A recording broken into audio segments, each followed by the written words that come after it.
Salut, shalom, comment vous allez? J'espère que ça va très bien. Ok. Aujourd'hui, ma communication va porter sur la suite du mystère de la transfiguration du Seigneur Jésus-Christ sur le mont Tabor.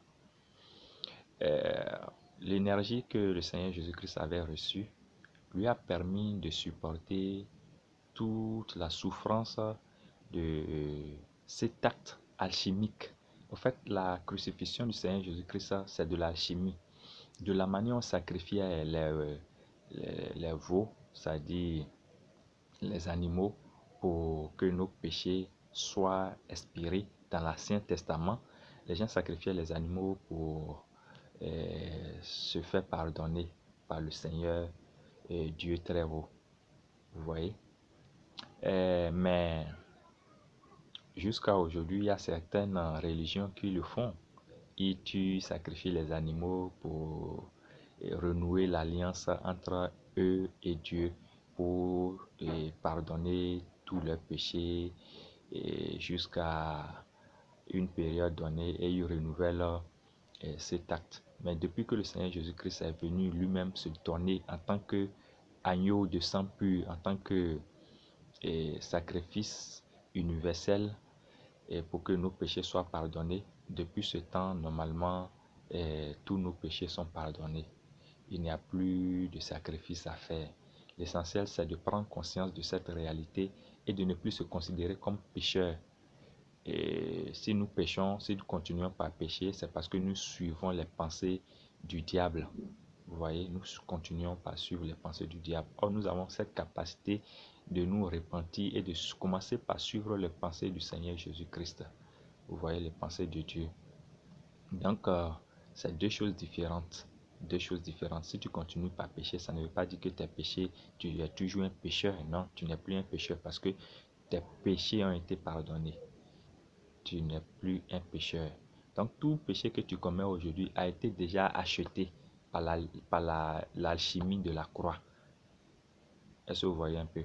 Tout péché a été pardonné. Même si tu tues aujourd'hui, ce péché a été pardonné. Seulement que l'acte est un acte diabolique. C'est-à-dire que tu suis les pensées de ton père. Tu continues par servir le diable. C'est différent. Malgré que tes péchés ont été pardonnés, mais tu as toujours pour maître le diable. C'est maintenant le moment de commencer par poser des actes qui feront de toi un fils de Dieu, pour que le Dieu très haut, le Seigneur Jésus-Christ, puisse te prendre comme son enfant. Tu es obligé maintenant de poser des actes qui reflètent lui, sa nature. Mais en continuant par poser les actes qui reflètent la nature du diable, ça veut dire que tu as pour père le diable. Mais ça ne veut pas dire que tes péchés ne sont pas pardonnés. Donc, il faut faire cette petite différence.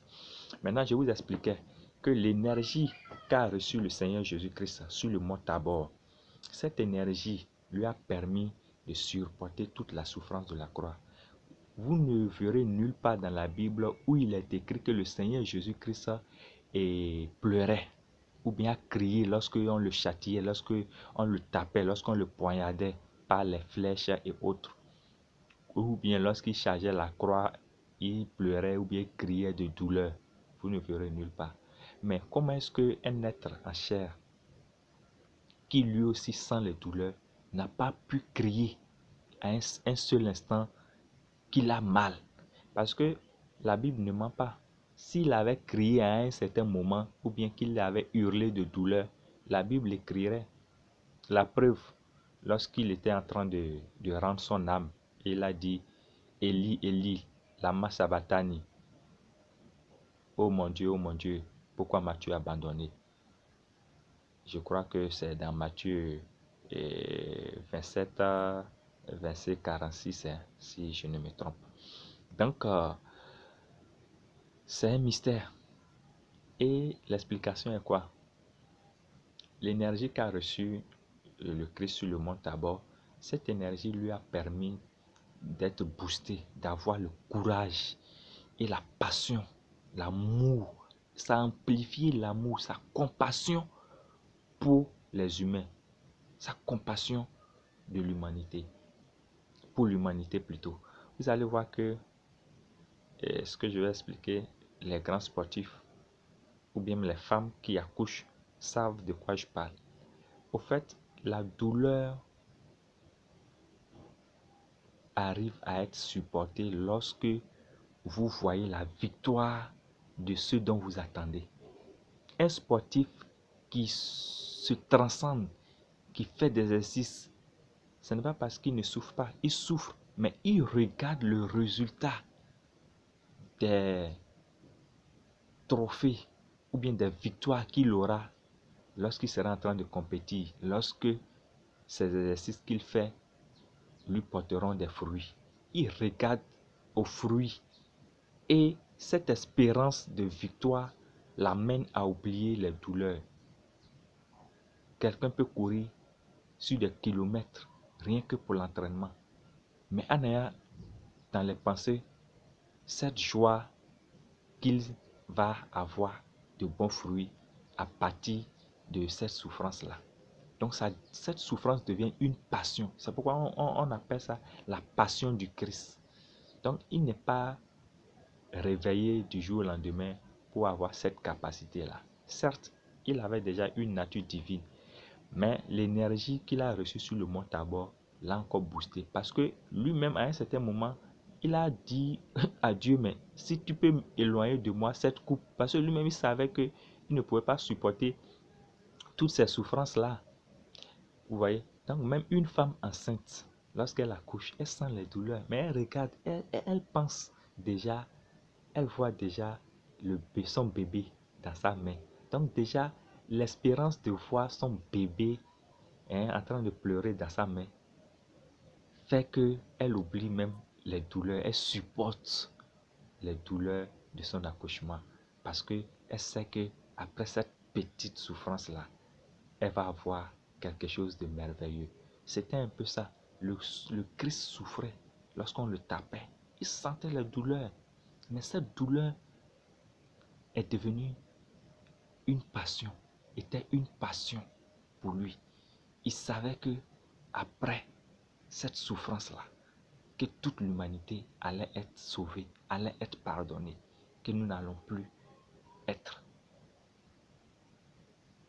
anéantis. Parce que ce dont pourquoi je fais cette communication, il y a beaucoup de planètes qui ont été anéanties comme ça, sans que vous ne le sachiez. Qui vous a dit que par exemple la planète Mars ou Vénus, où il y a des gaz, les scientifiques montrent qu'il y a des gaz qui font que aucune vie ne peut exister là-dessus, qui vous a dit que ces gaz-là, ces désordres atmosphériques-là, ne sont pas l'effet des bombes nucléaires, des êtres qui avaient vécu là-dessus, des êtres très évolués. Les esprits vivent sur Vénus. Oui, les esprits vivent sur Vénus. Les esprits vivent sur la planète Mars. Et c'est pourquoi, même dans l'astrologie, on parle d'influence des planètes. C'est des énergies qui vivent là-dessus. C'est parce qu'il y a des énergies qui sont là-dessus, des esprits qui sont là-dessus, que ces esprits nous influencent tel signe et tel... voilà, c'est un peu ça. Donc, si le Seigneur Jésus-Christ ne venait pas payer le prix de tous nos péchés, acheter par l'alchimie de la croix nos péchés, notre planète pouvait être aussi détruite. Oui, parce que dans l'univers, comme je vous l'avais expliqué, que vous le croyez ou pas, surtout ceux qui sont mordicus, des chrétiens bornés, peuvent ne pas me croire. Mais nous ne sommes pas les seuls êtres dans l'univers. De la manière l'univers est infini, il y a aussi assez de planètes à travers l'univers qui sont habitées par des êtres comme nous, parfois même plus évolués. Et la majorité de ces êtres très évolués nous rendent visite. Et d'autres sont positifs, d'autres aussi sont... avec le temps, je vais vous expliquer un peu les deux tendances. Vous voyez? Donc, dans les années 1954, jusqu'à... En tout cas, depuis que notre planète existe, ces êtres ont eu la chance de nous visiter. Vous voyez, le prophète Élie fait partie de ces êtres-là qui étaient venus d'outre-espace pour venir nous soutenir. Et lui, il a été délégué directement par le royaume du Seigneur Jésus-Christ. Quand je vous dis que le Seigneur Jésus-Christ est aussi sur une planète, vous ne croyez pas.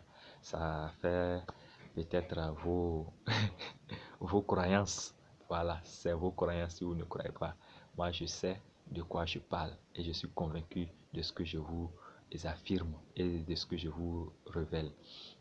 Donc, en réalité, le Seigneur Jésus-Christ est venu pour nous racheter de façon alchimique. Et ça a permis à ce que notre planète soit toujours parmi les planètes qui, sur lesquelles il y a la vie. Vous voyez. Sinon, par le passé, jadis, les autres planètes étaient habitées. Mais qu'est-ce qui s'est passé? Puis, ils ont été anéantis. C'est par rapport à ces choses-là, par rapport au péché, par rapport au fait d'aimer le style de vie de Satan. Si aujourd'hui, il n'y avait pas les élus, il n'y avait pas certains hommes qui faisaient la volonté de Dieu et que tout le monde, notre planète, tout le monde était perverti dans la débauche sexuelle, dans les crimes et autres. S'il n'y avait aucun élu, vous allez voir ce qui allait se passer, les catastrophes qui allaient s'abattre sur nous. Comment est-ce que Dieu même allait nous anéantir? Il est amour, mais il aime aussi qu'on suive son style de vie. Quel père éduque son enfant et son enfant fait le contraire et il continue pas à soutenir cet enfant? Vous ne verrez jamais ça. Si un père de famille donne une éducation stricte à son enfant et l'enfant ne suit pas cette éducation et fait carrément sa volonté, qu'est-ce qui se passe? Le père le rejette, le père fait comme s'il n'a pas d'enfant. Donc c'est un peu ça chez Dieu aussi. Nous sommes à son image. Donc si lui veut que nous vivons d'une manière et que nous faisons le contraire, à quoi bon nous protéger? Il nous anéantit et il ne regrette rien parce qu'il est l'alpha et l'oméga. Il va continuer par créer d'autres êtres. Donc c'est parce qu'il y a des gens qui font sa volonté jusqu'à aujourd'hui sur notre planète Terre que nous avons la chance d'être en vie. Sinon que les planètes qui nous entourent dans notre système solaire, qui vous a dit que ces planètes n'ont pas été habitées aussi par des êtres humains qui ont fait leur volonté et non la volonté de Dieu, et à travers les cataclysmes ou même des guerres entre eux, ils se sont anéantis. Même si Dieu veut nous anéantir, ce n'est pas peut-être lui qui va agir directement.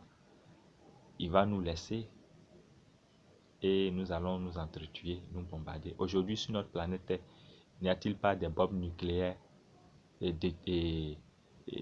créées par les grandes puissances que détiennent les grandes puissances qui peuvent nous exterminer tous? Si, il y en a. Donc, supposons que Dieu nous lâche et qu'il ne regarde pas à cause de ses élus et nous laisse nous gérer nous-mêmes. Nous allons nous entretuer et il n'y aura plus d'être humain, ni même d'être vivant sur la terre.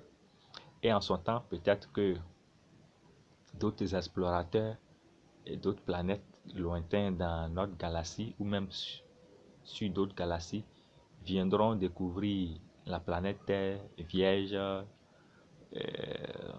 peut-être des siècles après. Il n'y aura que des débris ou bien ça va créer ça va créer une autre nature et ces êtres-là vont dire que nous avons découvert une planète, ils vont peut-être euh, la nommer par un autre nom et ils vont dire que c'est une planète vierge. Et parce que avec le temps, tout se transforme. Lorsque les bombes nucléaires vont nous anéantir totalement, la Terre va présenter un autre aspect parce que l'atmosphère va s'embrouiller et puis bon, et peut-être qu'il ne va plus pleuvoir, peut-être que beaucoup de choses vont changer, ce serait le désert complet, ce serait des trucs bizarres et puis bon, ils vont peut-être trouver quelques et, êtres moléculaires ou bien peut-être certains poissons qui ont pu résister.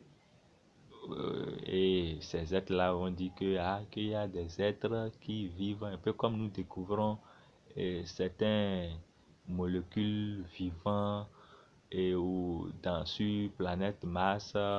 Et puis nous disons que la vie est possible sur planète Mars. Il y a eu par le passé des vies sur planète Mars. Il y a eu des vies sur planète Vénus. En tout cas, toutes les planètes en majorité de notre système solaire ont été habitées. Je sais au moins pour la planète Vénus et pour la planète Mars que ces deux planètes ont été habitées entre-temps par le passé. Mais les autres planètes, je ne sais pas si il y a eu des vies là-dessus. Ça veut dire quoi? Si nous ne faisons pas attention, nous pouvons nous détruire. Il faut que les êtres humains réfléchissent. Lors de mes voyages transcendantaux, j'ai vu une planète sur laquelle on n'utilise pas la monnaie physique, c'est-à-dire l'argent sur papier ou en pièces. Ils ont leur système d'échange. Et si vous voulez bien, je peux vous faire une conférence pour vous expliquer un peu comment est-ce que les échanges se font. Et je pense que si on adopte sur notre planète Terre ce système d'échange, ça permettra à ce que tout le monde soit en sécurité. Surtout qu'aujourd'hui, nous sommes développés sur le plan technologique et c'est facile de faire ces échanges. C'est facile. Et ça va, c'est-à-dire empêcher beaucoup de crimes. Parce qu'aujourd'hui, beaucoup de crimes se passent à cause de l'argent, à cause de la monnaie, à cause de l'argent. C'est parce que c'est physique, on peut garder ça.